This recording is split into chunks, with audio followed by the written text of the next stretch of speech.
Hello दोस्तों, आप लोग को MG24 क्लासेस में स्वागत है। और आप लोग आशा है कि आप लोग अच्छे से होंगे। तो चलिए आज का क्लास करते हैं। तो कॉम्प्लेक्स प्लेन या आर्जेंट प्लेन, ठीक है, ये कॉम्प्लेक्स का ही पार्ट है। तो पहले समझते हैं कि कॉम्प्लेक्स प्लेन और आर्जेंट प्लेन क्या है। तो let X O X dash and Y O Y dash be the mutually perpendicular lines. क्या है? X O X dash Y O Y dash with the mutually perpendicular lines known as x-axis and y-axis respectively। तो x o x dash को क्या कहते हैं हम लोग? x-axis कहते हैं। और आपके पास y o y डैश को क्या कहते हैं? y-axis कहते हैं। ठीक है, तो z इक्वल टू क्या है? x plus I y. Where x क्या है? तो x-axis। x क्या है? तो x-axis is real number. X axis है रियल नंबर का, वाई क्या है? तो Y axis is a imaginary number. यानी इसी चीज को एक्स एक्सिस को हम कह सकते हैं कि ये क्या है? रियल नंबर का वैल्यू मिलेगा, यानी रियल नंबर।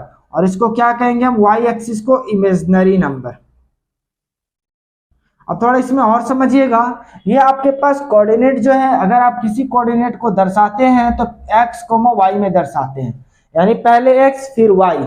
अब जैसे आपके पास यहाँ पर दिया हुआ है, इधर अगर आप जाते हैं तो पॉजिटिव लेते हैं और अगर इधर जाते हैं तो आप नेगेटिव लेते हैं। यानी ये x का पॉजिटिव लाइन है, ये x का नेगेटिव लाइन है।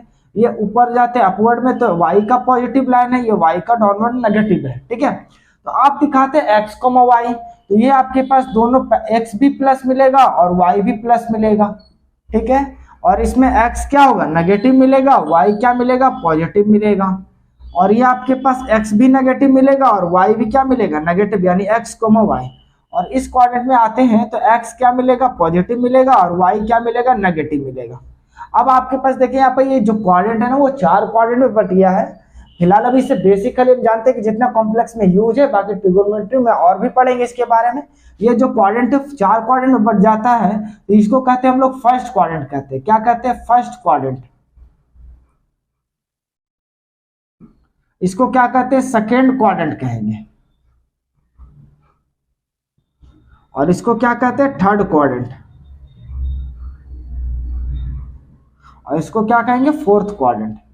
तो अब आपको दिख रहा है कि फर्स्ट क्वाड्रेंट में एक्स वाई दोनों प्लस होगा, सेकेंड क्वाड्रेंट में X negative Y positive, third quadrant में एक्स और वाई दोनों नेगेटिव, और फोर्थ क्वाड्रेंट में एक्स पॉजिटिव वाई नेगेटिव। ठीक है, हिंदी में इसको पहला चतुर्थांश, प्रथम चतुर्थांश, इसको द्वितीय चतुर्थांश, इसको तृतीय चतुर्थांश कहा जाता है, इसको चतुर्थ चतुर्थांश कहा जाता है। अब देखिए लेकर के क्या है? Polar form of complex number, यानी पोलर फॉर्म होता है कॉम्प्लेक्स में। तो चलिए इस चीज को पहले समझते हैं कि क्या है। Let the complex number z x plus I y, एक कॉम्प्लेक्स नंबर है जो z इक्वल टू क्या है?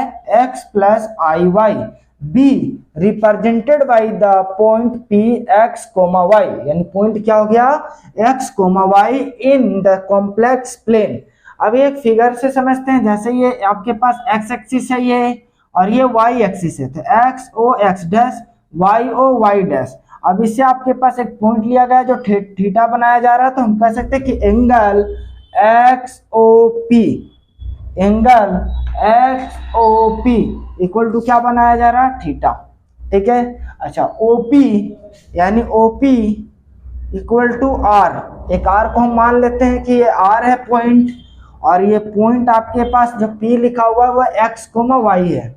अब इसको हम डेरिवेटिव करते हैं, डेरिवाइव कर रहे हैं कि कैसे ये टूटेगा पोलर फॉर्म में। तो सबसे पहले देखिए, हम इससे अगर यहाँ पर परपेंडिकुलर डाल देते हैं और इसका नाम कुछ भी दे दी हम ए। अब इसको देखिए साइड में हम लिखते हैं ये राइट एंगल ट्रायंगल बना कि नहीं बना। ये क्या है? ओरिजिन है। ये क्या है? ओरिजिन है।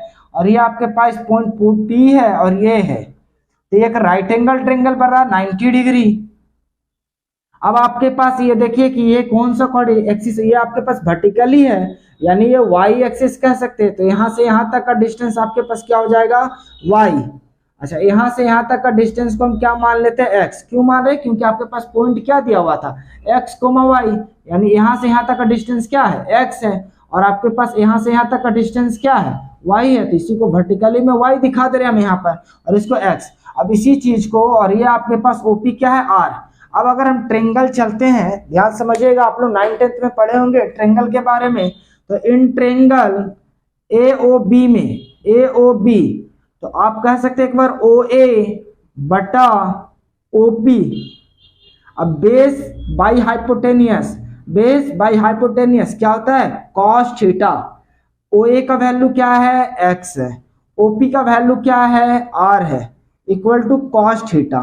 तो x इक्वल टू क्या हो गया, r कॉस थीटा, यानी आपके पास x की वैल्यू क्या निकला, r कॉस थीटा। अच्छा, उसी तरह अगर हम ट्रेंगल कहें इसी में आपके पास, और इस बार लिया जाए AP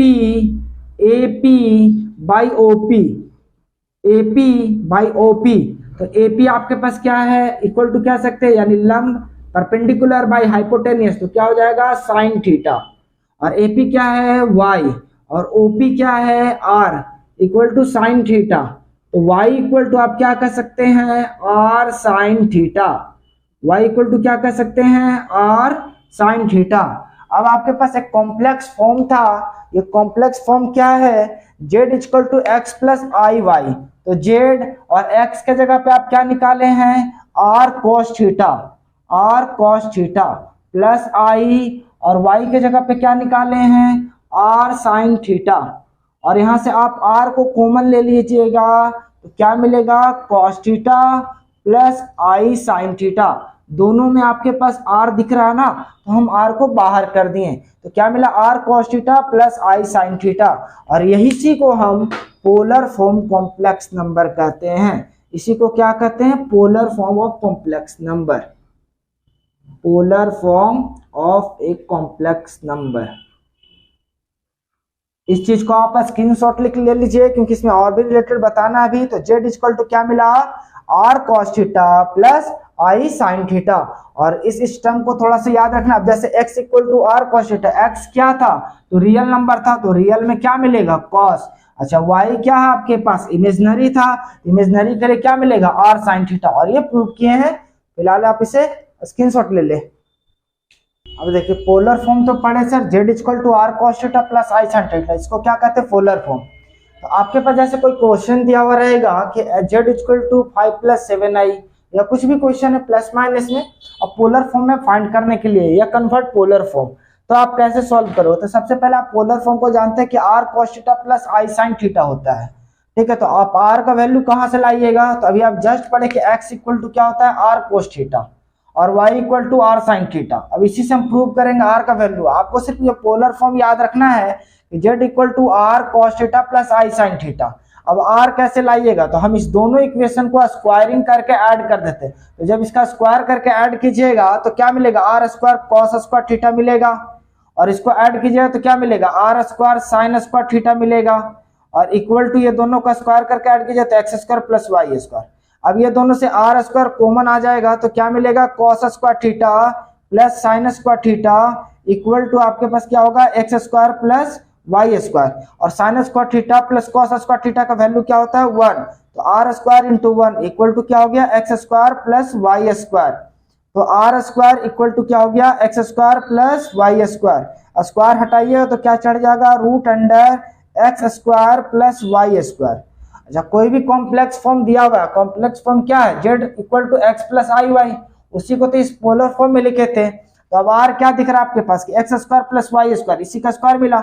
और इसी को आप क्या पढ़ते आ रहे थे कि मॉडुलस ऑफ z है। मॉडुलस ऑफ z कैसे निकालते हैं, root under x square plus y square. यानी हम कह सकते हैं कि modulus of z equal to r equal to root under x square plus y square. यानी अब आपको r निकालना है तो उसके लिए क्या कीजिएगा, डायरेक्टली आप लिख सकते हैं रूट अंडर एक्स का स्क्वायर प्लस वाई का स्क्वायर रूट अंडर में, ठीक है। तो ये आपके पास r निकल जाएगा। अब रही बात कि थीटा निकालना है, तो थीटा निकालने का कंडीशन देखिए समझिए, या तो आपके पास z equal to x plus I y does not lie on the any axis, कहने का मतलब कि कोई भी एक सिंगल एक्सिस पे लाइज नहीं करेगा, तब कंडीशन में। कहने का मतलब जैसे ये एक्स एक्सिस वाई एक्सिस दोनों पे लाइज करेगा, जैसे 2 plus 3i minus 2 plus 3i minus 2 minus 3i दोनों एक्सिस पे लाइज कर रहा। अच्छा अगर मान लीजिए कोई भी एक एक्सिस पे लाइज करना तब तो 2 z इक्वल टू 2, तब यहाँ पर प्योरली क्या है, ये रियल है, इमेजनरी है ही नहीं है। अच्छा अगर -2 है तो ये क्या है, भी प्योरली रियल है, पर आपके पास x का वैल्यू क्या नेगेटिव है। अगर यहाँ पर 2i लिख दिया जाए -2i तो ये क्या प्योरली इमेजनरी है, पर ये क्या है y जो है नेगेटिव एक्सिस में है, ठीक है। अगर ये प्लस रहता तो क्या हो जाता आपके पास, ये प्योरली इमेजनरी है पर ये पॉजिटिव एक्सिस में है। तो हम सभी लेकर के आएंगे एक एक चीज, फिर उसके बाद क्वेश्चन भी करवाएंगे। आपको वीडियो में खाली बने रहना है अंत तक। पहले आप समझते हैं कि अगर आपके पास does not lie on any axis नहीं रहेगा तो आप कैसे निकालिएगा, तो आप tan थीटा इक्वल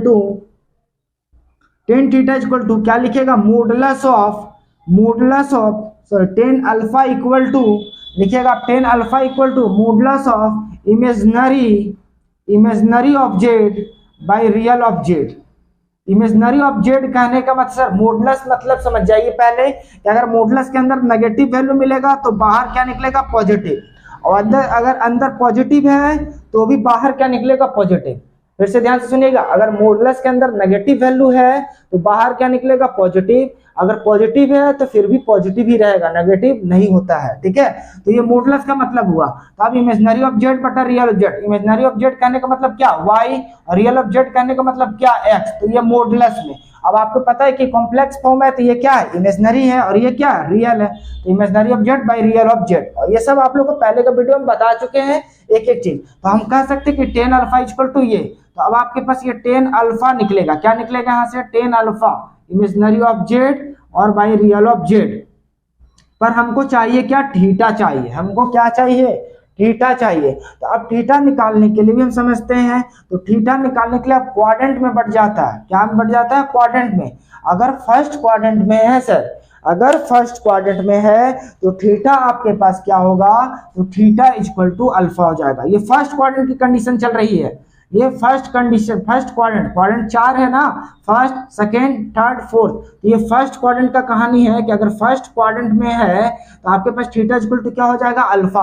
और इसी थीटा को हम क्या आर्गुमेंट ऑफ जेड कहते हैं, आर्गुमेंट ऑफ जेड। कहीं कहीं पूछेगा एम्पलीट्यूड ऑफ जेड, तो एम्पलीट्यूड ऑफ जेड को थीटा कहते हैं या आर्गुमेंट ऑफ जेड को क्या कहते हैं थीटा कहते हैं। पर ये थीटा आएगा कहां से, हम तो अल्फा निकाले हैं, हम क्वेश्चन लेकर के आएंगे तो आपको बहुत क्लियरली समझ में आएगा। तो tan alpha equal to imaginary of z बटा रियल ऑफ जेड, आप यहाँ से tan अल्फा यानी अल्फा का वैल्यू आएगा। जैसे ये भी कुछ भी मिलेगा, सपोज दैट जो भी मिलेगा आपके पास तो tan कैंसिल हो जाएगा तो अल्फा का वैल्यू मिलेगा। फर्स्ट क्वाड्रेंट में क्या हो जाएगा tan theta equal to alpha. Second quadrant होगा, देखिए सेकेंड क्वाड्रेंट में क्या होगा theta equal to pi minus alpha, pi minus alpha, second quadrant में हो जाएगा पाई माइनस अल्फा। और इसी को हम क्या कहेंगे आर्गुमेंट ऑफ जेड कहेंगे। अच्छा थर्ड क्वाड्रेंट में क्या कहेंगे theta equal to alpha minus pi, क्या कहेंगे अल्फा माइनस पाई। और फोर्थ क्वाड्रेंट में कहेंगे theta equal to minus alpha, ये फोर्थ क्वाड्रेंट में। फिर से ध्यान से सुनिएगा, फर्स्ट क्वाड्रेंट में क्या हो जाएगा theta equal to alpha, second quadrant में pi minus alpha, third quadrant में theta equal to alpha minus pi, और फोर्थ क्वाड्रेंट में theta equal to minus alpha. अगर ये आर्गुमेंट ऑफ जेड का है, अब हम कैसे पहचाने कि मेरा ये क्वाड्रेंट कौन सा है। अगर मान लीजिए कि कॉम्प्लेक्स फॉर्म दिया हुआ है जेड इक्वल टू -2, पहले समझिएगा 2 + 3i। अब x क्या है पॉजिटिव है और y भी क्या है पॉजिटिव भी है, तो दोनों प्लस प्लस कौन सा क्वाड्रेंट में मिलता था सर, तो फर्स्ट क्वाड्रेंट। तो ये फर्स्ट क्वाड्रेंट है, तो फर्स्ट क्वाड्रेंट क्या होगा थीटा इक्वल टू अल्फा। अगर आपके पास ये माइनस है और ये प्लस है तो ये x क्या हो गया नेगेटिव और y क्या हो गया पॉजिटिव, तो कौन सा क्वाड्रेंट है ये सेकेंड क्वाड्रेंट। तो सेकेंड क्वाड्रेंट क्या हो गया theta equal to pi minus alpha. अच्छा अगर दोनों माइनस में हो जाए, ठीक है, तो ये कौन सा क्वाड्रेंट में हो गया थर्ड क्वाड्रेंट, और थर्ड क्वाड्रेंट के लिए होगा theta equal to alpha minus pi, ठीक है। अच्छा अगर मान लीजिए आपके पास ये प्लस और ये माइनस, तो अब आपके पास x एक्सिस प्लस में है और y एक्सिस क्या है माइनस में, तो ये कौन सा क्वाड्रेंट में होगा फोर्थ क्वाड्रेंट। तो फोर्थ क्वाड्रेंट के लिए आपके पास क्या होगा theta equal to minus alpha. अभी तुरंत जस्ट ही आप लोग को बताएं क्वाड्रेंट, यानी फर्स्ट क्वाड्रेंट में प्लस प्लस, सेकंड क्वाड्रेंट में माइनस प्लस, थर्ड क्वाड्रेंट में x भी माइनस y भी माइनस, और फोर्थ क्वाड्रेंट में x प्लस और y माइनस। तो उसी के अनुसार इस चीज को आपको ध्यान में रखना है, क्योंकि क्वेश्चन अभी लेकर के हम आएंगे। पोलर फॉर्म उसी के बारे में जो अभी बताएं फर्स्ट चीज, तो उसी से बता, जैसे z equal to polar form क्या होता है r cos theta plus i sin theta, इसको क्या कहते हैं पोलर फॉर्म कहते हैं। आर कैसे निकालेंगे, तो मॉडुलस ऑफ जेड यानी root under x square plus y square, ठीक है। अच्छा अब हम क्या बोलेंगे, थीटा निकालना है हमें, तो थीटा कैसे निकालिएगा, तो अब पहले आप टेन अल्फा निकालिएगा। तो टेन अल्फा निकालने के लिए आपको क्या बताया कि modulus of imaginary of z by real of Z, इससे आप क्या निकालिएगा, टेन अल्फा निकालिएगा, यानी अल्फा का वैल्यू मिलेगा, ठीक है। अच्छा अगर क्वाड्रेंट फर्स्ट क्वाड्रेंट में है, क्वाड्रेंट मतलब जेड जो है फर्स्ट क्वाड्रेंट में, अब फर्स्ट क्वाड्रेंट कहने का मतलब कि z equal to x plus I y, दोनों क्या चीज में है, प्लस में है, तो आपके पास फर्स्ट क्वाड्रेंट होगा। तो थीटा इक्वल टू क्या हो गया, अल्फा। अगर जेड आपके पास, अगर z equal to minus x मतलब एक्स नेगेटिव वाई पॉजिटिव, तो प्लस आई वाई रहे, ये कौन सा क्वाड्रेंट हो गया, सेकंड क्वाड्रेंट। तो थीटा इक्वल टू क्या लिखिएगा, पाई माइनस अल्फा। अच्छा z equal to minus x और माइनस वाई हो, ठीक है, माइनस आई वाई हो, तो ये कौन सा क्वाड्रेंट हो गया, थर्ड क्वाड्रेंट। और थर्ड क्वाड्रेंट के लिए थीटा इक्वल टू क्या होगा, अल्फा माइनस पाई। और अगर मान लीजिए आपके पास Z equal to minus X minus I Y है, तो आपके पास ये कौन सा क्वाड्रेंट हो गया, फोर्थ के लिए क्या होगा, theta equal to minus alpha. सिर्फ आपको इसको याद रखना, हम क्वेश्चन करवाएंगे अभी क्वेश्चन।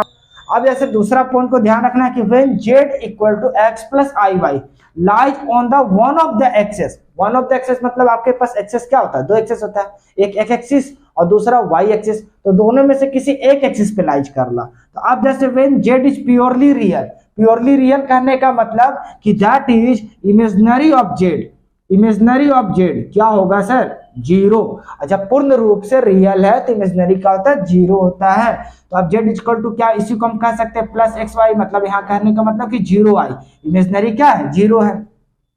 अब समझिए यहाँ पर x तो या तो पॉजिटिव होगा या तो नेगेटिव होगा, दो कंडीशन हो सकता है। तो if Z lies on positive side, positive side मतलब ये एक्स एक्सिस है, तो इमेजिनरी तो जीरो है, इधर रहेगा तो पॉजिटिव और इधर रहेगा तो नेगेटिव। तो हम कह सकते हैं if Z lies on positive side of x axis then theta क्या होगा, जीरो। तब थीटा आप क्या लीजिएगा, जीरो लीजिएगा। दूसरा point, if Z lies on negative side of x axis, अगर नेगेटिव साइड है इधर साइड, तो थीटा इक्वल टू क्या होगा, पाई। ये आपके पास प्योरली रियल के कंडीशन में चले हम। अब प्योरली इमेजिनरी में लेकर के आते हैं, आप इसे स्क्रीनशॉट ले लें। प्योरली इमेजिनरी, अगर पूर्ण रूप से इमेजिनरी है तो आपके पास रियल ऑफ जेड क्या होगा, जीरो होगा। तो जैसे आपके पास Z equal to I Y है, तो हम जेड इक्वल टू क्या सकते हैं, जीरो प्लस आई वाई, तो रियल वैल्यू क्या होगा, जीरो, सिर्फ इमेजिनरी। अब इमेजिनरी के पास देखिए प्लस हो सकता है या तो माइनस हो सकता है, दो कंडीशन होगा। तो अगर if Z lies on positive side of Y axis, अगर वाई एक्सिस का पॉजिटिव साइड में लाइज कर रहा तो देन थीटा इक्वल टू क्या लीजिएगा, पाई बटा टू, पाई बटा टू मतलब 90 डिग्री, ठीक है। If Z lies on negative side of the Y axis, अगर negative side of Y axis का लाइज कर रहा तो थीटा क्या लीजिएगा, माइनस पाई बाई टू, यानी माइनस पाई बाई टू मतलब करने का मतलब क्या, माइनस 90 डिग्री। अब इस पूरा टर्म एंड कंडीशन को याद रखना है और आपको फिलहाल क्वेश्चन लेकर के आते हैं।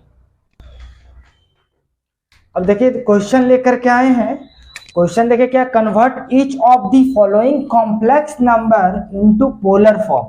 किसमें कन्वर्ट करना है, पोलर फॉर्म में। एक है 3 और एक दूसरा क्या, -2i। तो हम दोनों को आपको बनाते हैं, एक आपके पास रियल में और एक इमेजिनरी में है।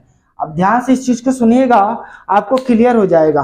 तो सबसे पहले हम पहला लेकर के चलते हैं, फर्स्ट नंबर क्वेश्चन 3 है, तो क्या लिख सकते हैं, द गिवन कॉम्प्लेक्स नंबर। अब ध्यान से देखिएगा, आपको समझ में आएगा, नहीं समझ में आएगा कमेंट जरूर कीजिएगा। The given complex number z equal to, हमारे पास क्या होता है, x प्लस आई वाई, x क्या है, रियल, और y क्या, इमेजिनरी। यहाँ सिर्फ क्या दिख रहा है आपके पास, 3 दिख रहा है, क्या दिख रहा है, 3। तो 3 सिर्फ क्या है, रियल है, इमेजिनरी कुछ नहीं है, तो 0i कह सकते हैं। ये कॉम्प्लेक्स फॉर्म आ गया। अच्छा अब हमको पोलर फॉर्म में लिखना है, तो हम कह सकते हैं हमको पोलर फॉर्म में कन्वर्ट करने के लिए बोला, तो इन पोलर फॉर्म, तो पोलर फॉर्म के लिए आप क्या लिखेगा, z equal to r cos theta plus i sin theta. यहां तक किन्हीं को कोई दिक्कत नहीं होना चाहिए। z equal to r cos theta plus i sin theta, क्या है ये, पोलर फॉर्म। आपको इसी तरह लिख करके बनाना होगा। अच्छा अब आपको चाहिए क्या, r, तो r के लिए क्या पढ़े थे, मॉडुलस ऑफ z, और मॉडुलस ऑफ z कैसे निकालते थे, तो x का स्क्वायर प्लस y का स्क्वायर। तो x क्या है, 3 का स्क्वायर, वाई क्या है तो 0 का स्क्वायर, ठीक है। तो √3 का स्क्वायर क्या होगा 9, 0 का स्क्वायर 0, तो √9 का क्या निकलेगा तो 3, यानी r निकल गया आपके पास 3। अब आपको क्या चाहिए थीटा चाहिए, क्या चाहिए थीटा। अब आपके पास सोचिए कि यहाँ जेड जो है प्योरली क्या है रियल है, क्या है प्योरली रियल, क्योंकि इमेजिनरी क्या है 0 है। तो आप लिखिएगा Z is purely real, Z is purely real, यहां तक किसी को कोई कंफ्यूजन नहीं होना चाहिए। जेड क्या है पूर्ण रूप से रियल है, ठीक है। अच्छा अब इसके पास क्या चीज का साइन लगा हुआ प्लस की माइनस, तो सर ये दिख रहे हैं प्लस में है, तो हम कह सकते हैं कि आपके पास अगर जब ये प्योरली रियल है तो आप कह सकते हैं कि जेड लाइज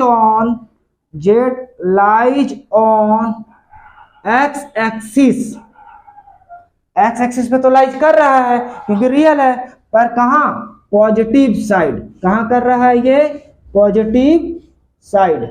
अगर आपके पास ये माइनस रहता तो आप क्या लिखते Z lies on x axis negative side, और जब ये पॉजिटिव साइड लाइज कर रहा है तो आपके पास थीटा क्या बोले कि अगर जेड पॉजिटिव साइड लाइज करेगा तो थीटा क्या हो जाएगा 0, अगर नेगेटिव साइड लाइज करेगा आपके पास किसमें प्योरली रियल यानी एक्स एक्सिस में तो थीटा क्या होगा पाई। अगर ये इमेजिनरी में करेगा यानी आपके पास प्योरली इमेजिनरी है और पॉजिटिव साइड में करेगा तो π/2, अगर आपके पास नेगेटिव साइड में है तो -π/2। तो फिलहाल ये क्या है एक्स एक्सिस पे है पॉजिटिव साइड में है तो थीटा क्या हो गया 0। अब फाइनली क्या लिखिएगा देयरफॉर, अब आपके पास r भी आ गया है, r भी आ चुका है और थीटा भी आ चुका है, तो फाइनली आप लिखिएगा therefore required polar form, required polar form. Polar form कैसे आप लिखोगे बाबू तो z equal to r, r क्या है आपके पास 3 है, और cos थीटा तो cos थीटा के जगह पे क्या 0, थीटा के जगह पे क्या 0, फिर प्लस i और साइन थीटा, पोलर फॉर्म यही था ना, पोलर फॉर्म यही था, तो साइन और थीटा के जगह पे क्या लिखिएगा 0। बस आपको यही ला करके छोड़ देना, आंसर यही होगा, ठीक है। इसी चीज को आप तोड़िएगा तो आपके पास वैल्यू यही जो क्वेश्चन दिया हुआ वही मिलेगा। जैसे कोस 0 का वैल्यू क्या होता है 1 और साइन 0 का वैल्यू क्या होता है 0, तो ये तो पूरा खत्म, इसका वैल्यू 1, 3 गुना 1 कीजिए तो क्या मिलेगा 3, तो क्वेश्चन मिल गया कि नहीं। दूसरा क्या है -2i है, तो आप पहले इसको लिख लिए हम 2i -2i। अब क्या लिखिएगा the given complex, the given complex,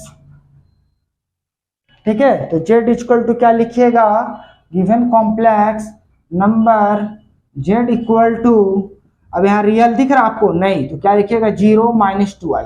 हम जानबूझ करके यहाँ पे एक नेगेटिव लिए, आपको x एक्सिस का पॉजिटिव में दिखा दिए और y एक्सिस का नेगेटिव में, क्यों आपको क्लियर हो जाए। तो z इक्वल टू 0 -2i ये आप कॉम्प्लेक्स फॉर्म दिखा दिए। अब क्या लिखिएगा in polar form, in polar form, तो z इक्वल टू क्या हो जाएगा r cos theta plus i sin theta, ये क्या आ गया आपके पास पोलर फॉर्म आ गया। अब पोलर फॉर्म में लाए आप तो आपको क्या चाहिए r चाहिए और थीटा चाहिए, तो r इक्वल टू क्या पड़े modulus of z, modulus of z के जगह पे क्या लिखते थे x² प्लस y², x क्या इतना कहाँ पर ये मतलब x की वैल्यू यहाँ पर क्या है तो 0 है, तो क्या लिखिएगा √0 का स्क्वायर, फिर प्लस y क्या है तो -2 का स्क्वायर, तो 0 का स्क्वायर तो 0 -2 का स्क्वायर क्या हो जाएगा 4, तो r इक्वल टू, तो r इक्वल टू क्या निकल गया 2, r की वैल्यू क्या आ गया 2। अब आपको चाहिए क्या थीटा, तो थीटा आप कैसे निकालो, सबसे पहले इस फॉर्म को देखोगे कॉम्प्लेक्स फॉर्म में, ये कोई क्वाड्रेंट में लाइज कर रहा है क्या, तो सर क्वाड्रेंट में लाइज नहीं कर रहा क्योंकि आपके पास रियल क्या है 0 है और ये इमेजिनरी वैल्यू है, क्या है ये इमेजिनरी वैल्यू है। तो आप क्या लिखेगा z is purely imaginary, purely imaginary. देखिए अभी हम पूर्ण रूप से रियल और इमेजिनरी लेकर के आए, एक क्वेश्चन अभी और लेकर के आएंगे जो आपके पास क्वाड्रेंट में लाइज करेगा, या तो फर्स्ट या तो सेकंड या तो थर्ड या तो फोर्थ, चारों में से कोई एक क्वाड्रेंट का बता देंगे, फिर आपको नहीं समझ में आएगा तो आप कमेंट में कीजिएगा, हम 4-5 क्वेश्चन और भी करवा देंगे। तो जेड इक्वल क्या लिखिएगा जेड इज प्योरली इमेजिनरी। अब क्या है ये पूर्ण रूप से इमेजिनरी है, अच्छा इमेजिनरी तो है सर, पर जेड कौन सा एक्सिस में लाइज कर रहा है, तो Z lies on y axis, y axis में लाइज कर रहा, पर कहां पर लाइज कर रहा है ये नेगेटिव साइड, तो नेगेटिव साइड लिख देते हैं, नेगेटिव साइड। जब नेगेटिव साइड लाइज करेगा तो आपको पता है कि जब आपके पास वाई एक्सिस पे लाइज करेगा और पॉजिटिव साइड में लाइज करेगा तो थीटा क्या होगा, π/2, और नेगेटिव साइड में लाइज करेगा तो थीटा क्या होगा, -π/2। ये नेगेटिव साइड में है तो थीटा क्या हो गया, -π/2।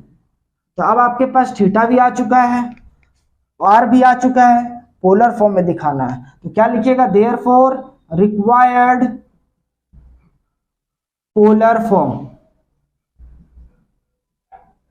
तो z equal to r, r क्या है आपके पास 2 कॉस थीटा, थीटा की जगह पे क्या लिखेगा -π/2, फिर प्लस आई साइन थीटा, तो साइन -π/2, ठीक है।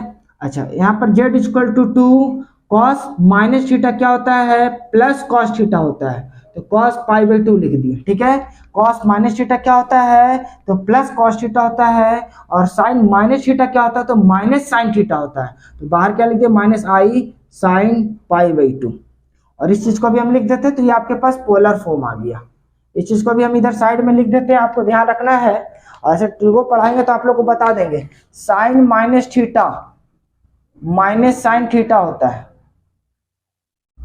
Cos minus theta plus cos theta होता है, tan minus theta minus tan theta होता है, cot minus theta minus cot theta होता है, और sec minus theta plus sec theta होता है, और cosec minus theta minus cosec theta होता है। यानी सिर्फ कॉस और सेक पॉजिटिव मिलेगा, बाकी सभी क्या मिलता है, नेगेटिव। इस चीज को याद रखिएगा, भी यूज होगा, बाकी ट्रिगोनोमेट्री जब पढ़ाएंगे 11th का तो उसमें ये सब प्रूव करवाएंगे आप लोगों को। आते हैं नेक्स्ट क्वेश्चन लेकर के जो क्वाड्रेंट में लाइज करता हो। ये दूसरा क्वेश्चन लेकर के आए हैं, convert the complex number 1 + i√3 into polar form में दिखाना है। तो आप पहले क्या लिखिएगा sir, the given complex number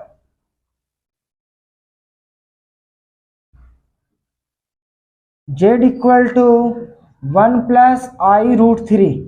अब इसको आप क्या लिखना, पोलर फॉर्म में दिखाना है, तो लिखिएगा in polar form. Polar form, polar form के लिए क्या लिखिएगा, z equal to r cos theta plus i sin theta. अब जब ये पोलर फॉर्म हो गया तो हमको क्या चाहिए, r चाहिए और थीटा चाहिए। तो r कैसे निकालिएगा, तो r इक्वल टू जस्ट पढ़े कि मॉडुलस ऑफ z, और मॉडुलस ऑफ z मतलब x की स्क्वायर प्लस y का स्क्वायर। तो x कितना है यहाँ पर 1, तो 1 का स्क्वायर y√3 का स्क्वायर, तो 1 का स्क्वायर क्या होगा 1 होगा, √3 का स्क्वायर क्या होगा 3, 3 और 1 क्या हो गया 4, बाहर क्या मिलेगा 2। तो ये आपके पास r आ चुका है। अब क्या चाहिए आपको, थीटा चाहिए।